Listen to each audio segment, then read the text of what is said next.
Truly, evil exists in the hearts of men. Since the dawn of time, mankind has trampled on one another for personal gain, power, and even war. But evil takes many forms, whether it be an actual person, a particular event, or even a simple anime movie.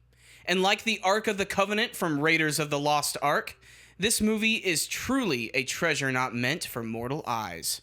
The amount of annoying, time-wasting, ball-busting, cliched madness that claims the spot of the 11th Dragon Ball Z movie is without a doubt the worst Dragon Ball Z movie ever made.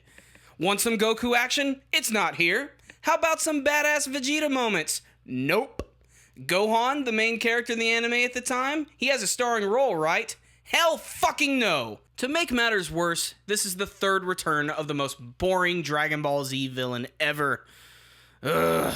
Let's just fuck this duck, shall we? This is our review of the 11th Dragon Ball Z movie, Bio Broly. Das war ein Befehl! Der Angriff Steiners war ein Befehl! Japanese audiences had to suffer this release on July 9th, 1994. Right out the bat, just like the last movie, our leads plain suck. We open up with 18 demanding Mr. Satan pay for throwing the fight in the last tournament. Already this movie is trying to incorporate this into actual canon and is doing a pretty subpar job at best. Inside, Trunks, Goten, and a very whipped Krillin are watching. Suddenly, Satan and 18 are interrupted by this wannabe gangster who makes Mr. Satan an offer he can't refuse. Fun fact! Did you know this is the only Dragon Ball Z movie that does not feature Gohan? He doesn't even get a cameo. That's not really a fun fact. So what's our motivation for this movie? The gangster introduces himself as the cousin and confidant of a man by the name of Jaguar. Satan is shocked to hear this, and we learn that Jaguar is a failed martial artist and Danny DeVito lookalike. In the past, Jaguar and Satan had a rivalry that over time fizzled out. But Jaguar holds one hell of a grudge and demands that Satan meet him for a tournament. Satan disagrees at first until he's blackmailed by the gangster for, get this, Satan must fight Jaguar's strongest warriors, or Jaguar will reveal to the public that Mr. Satan pissed himself in the 6th grade.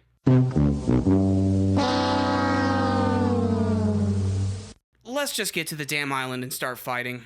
So here's our action roster: Mr. Satan, Goten, Trunks, and Android 18. 18 coming along is really the only positive thing this movie has going for it, and this is her first major movie appearance. We even get to see her interact with her husband Krillin.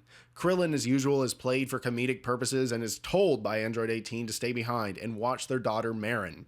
We finally get around to seeing Broly, who's just chilling, waiting for an excuse to break out Mewtwo style and disappoint all of us. Bio Broly begins to emerge from his pod, and our heroes Trunks and Goten charge a Team Kamehameha, which looks really cool, but then they suddenly stop when Broly explodes out of his pod. Broly is immediately in his legendary Super Saiyan form and looks pissed, clearly his favorite emotion. At this point, the scientists, like all cliché movie scientists, decide that cloning a godlike Mongoloid was probably not a good idea, so they decide to trap Broly and pour acid all over his body. Acid so strong it can melt all the skin off your body, but still leave a little bit of hair on your head. This is our main villain, ladies and gentlemen, Bio Broly, in all of his swamp-ass glory. So let's just check off the been here, done that list for this final battle. We go through all the cliches of a shonen battle anime in this one. 18 attacks Broly, but to no avail, it's ineffective. So it's up to Goten and Trunks to take down Bio Broly. And they better hurry, the movie only has 10 minutes left. So, Goten and Trunks are gonna fuse, right? Right? Nope. No! No! There's a few cool scenes, but it mostly comes from the monstrous Bio Broly. Even Krillin arrives out of nowhere to save 18 and uses his Destructo Disc to try and decapitate Bio Broly. But in the cloning process, he somehow gained regenerating abilities. Whatever.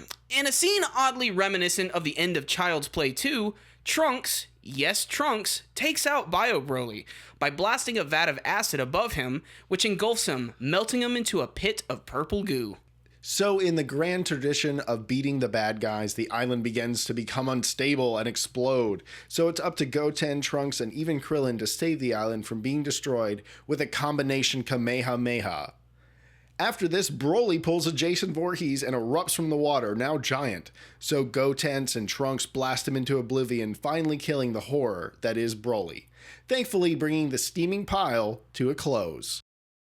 This is the part where Super Comic Guru 9000 tells you what it thought of Bio Broly. This is obviously one of our least favorite Dragon Ball Z films. It just doesn't have any of the main characters either of us really care about.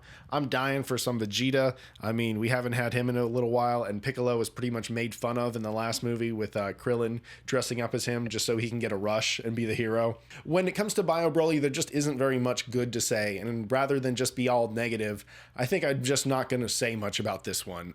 It isn't my favorite. I've watched it about twice, once to do this review, and I didn't enjoy it, and it's obvious that this is the worst Dragon Ball Z film of the bunch. Somewhere in 1994, there was a group of Japanese businessmen sitting around trying to discuss what's the next Dragon Ball Z movie going to be about? How are we going to revolutionize this series? And someone spoke up and they thought about bringing Broly back. And that person should have been drug out into the middle of the street and had Godzilla blast him with his atomic breath immediately, because Jesus Tap Dancing Christ, this is the worst Dragon Ball Z movie ever made. I really can't stand this one, and the only reason I even have it in my collection is it just happens to be a part of a triple feature, and since it happens to be a part of the movie series of Dragon Ball Z, we had to address it at least at this point. And like Christian said, if it isn't obvious from our tones, from the actual review itself, we don't care for this movie. It's an incredibly missed opportunity, especially this little bit at the end, which I'm going to get into a second.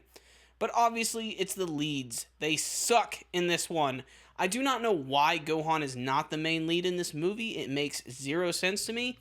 He was the main character at the time, and he was really popular, so I don't know why they didn't use him or even give him any sort of cameo. It's really weird not to see Vegeta or even Piccolo around, especially when a character like Broly is about to be about. Speaking of Broly, he's just a boring villain. I never cared for him before, and I'm certainly not going to care for him now. Especially considering he's only, like, in his actual form for, like, maybe a few seconds, and then he just turns into this giant pile of shit that just continuously punches our main characters left and right, and it's not really all that inventive. I mean, there's a few moments that you might go, ooh, that's kind of cool, but honestly, it's real big filler material, the type of stuff you really just don't want to see in the anime series. And it's a shame because there's some pretty interesting things in this movie. I mean, the setting itself seems pretty cool. It's this giant island that friggin' looks like the damn Aladdin castle. It's insane. It's hilarious. And you think they would do something really fun with the setting, but they don't. Making Mr. Satan a part of the cast was also a terrible idea. I just never really cared for the character, and every single time he's on screen, I just kind of want him to leave. So that's just the way it is. And, it isn't all bad, though, because if there's one thing that's fortunate about this film, it's that it's over. Broly's dead, he was defeated, he's not going to be cloned again, that's the end of him. But Broly still endures, he's still a very popular character, he's still included in all of the big video games. Hell, even a few years ago, they made Broly have a Super Saiyan 3 form that never existed in one of the video games. It still confounds me as to why he's so popular, but you know what? I don't hate you for liking the character, you can like Broly all you want, but I don't like him at all. He's definitely my least favorite character in the Dragon Ball Z universe. The one thing, though, that really pisses me off, though, the one thing that grinds my gears is at the end of the movie, there actually is a little cameo shot of Goku who's hanging out with King Kai on his planet, and they basically find out that Broly has just been defeated and he is officially dead. They even mention that he's in hell, and King Kai tells Goku to go with Pikkon to hell and to beat Broly because he's causing trouble. This concept sounds like it would be a way more interesting movie and way more inventive. They could have come up with so many characters from the other world to fight against Broly. It could have been one of the most inventive, fun movies ever.